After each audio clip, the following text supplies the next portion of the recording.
Buenos días, estudiantes de las tres sedes. Bienvenidos a este nuevo periodo, un segundo bimestre que también se avisora con nuevos retos, nuevas metas que cumplir y, por qué no, decirlo también, ir mejorando nuestra organización.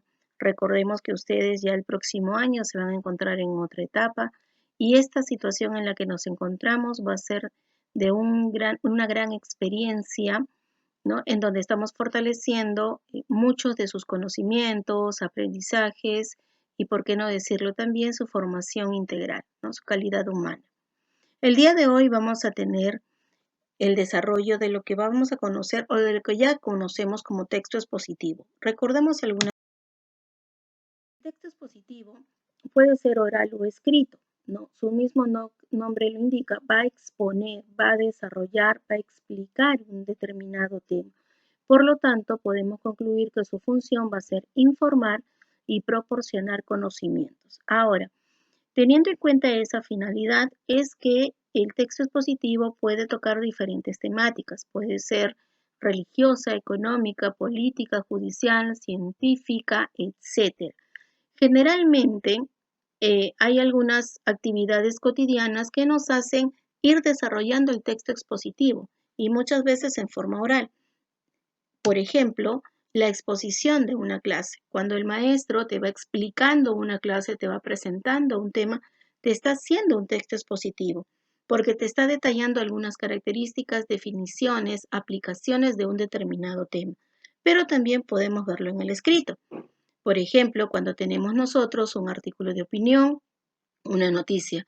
¿Qué quiere decir ello?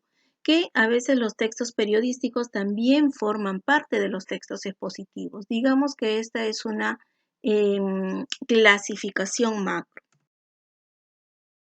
De los textos expositivos vamos a tener dos tipos. Los divulgativos, que es usualmente lo que cotidianamente nosotros podemos ver, leer, escuchar, ¿de acuerdo? Por ejemplo, no requiere de que se tenga un conocimiento previo sobre el tema que se está tratando, va dirigido a un público mucho más amplio. A diferencia del especializado.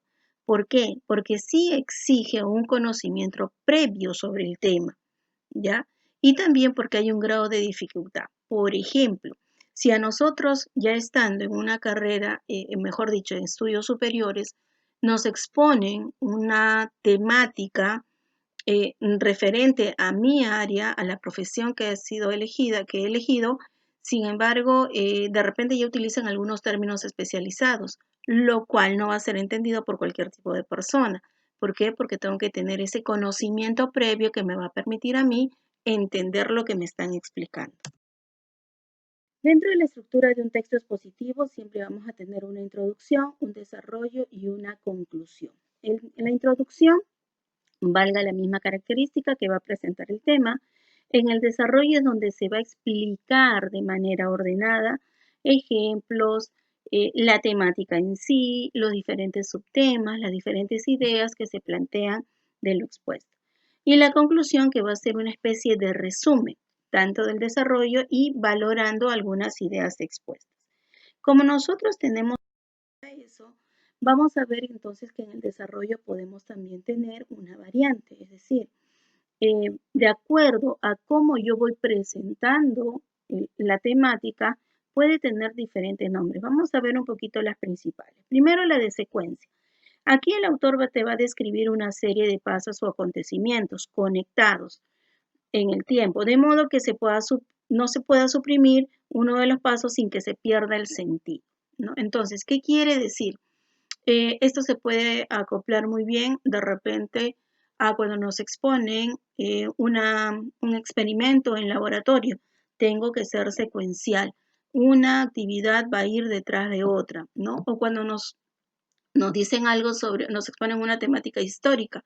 No puedo alterar las fechas, no puedo alterar los momentos, porque eso me variaría la temática en sí. ¿Qué palabras claves me orientan a mí a determinar que estoy bajo esta estructura? Por ejemplo, una serie de fases, los pasos para, los estadios, primero, luego, finalmente, etc. Es decir, conectores secuenciales. Otro tipo de estructura que tenemos es la causal. En esta clasificación vamos a tener, por ejemplo, que el escritor te va a plantear hechos o fenómenos del cual se analiza sus causas. Y por ende, si estamos hablando de causas, también vamos a tener un conjunto de efectos. ¿Qué palabras me determinan a mí que estoy en este tipo de desarrollo a causa de, el desencadenante de, como resultado, el efecto, etc.? Luego tenemos el de comparación, en donde el autor va a examinar las relaciones que hay entre dos o más entidades, analizando tanto las semejanzas como las diferencias, ¿no? La idea principal realmente se va a organizar en partes que al final me van a permitir a mí hacer la comparación y el contraste para bien o de repente las semejanzas.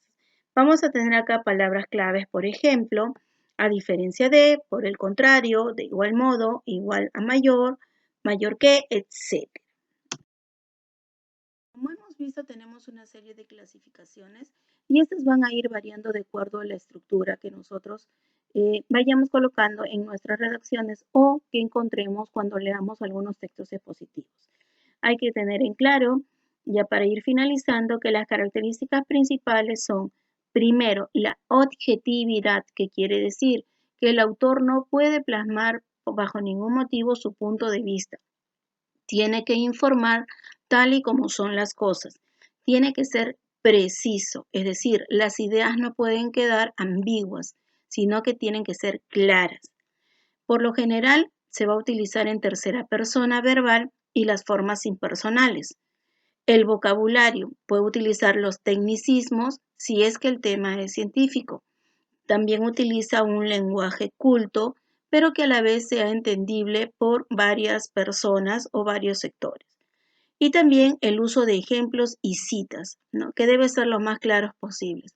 Al utilizar las citas debe ser bajo las normas que nosotros ya conocemos, que son las normas del APA.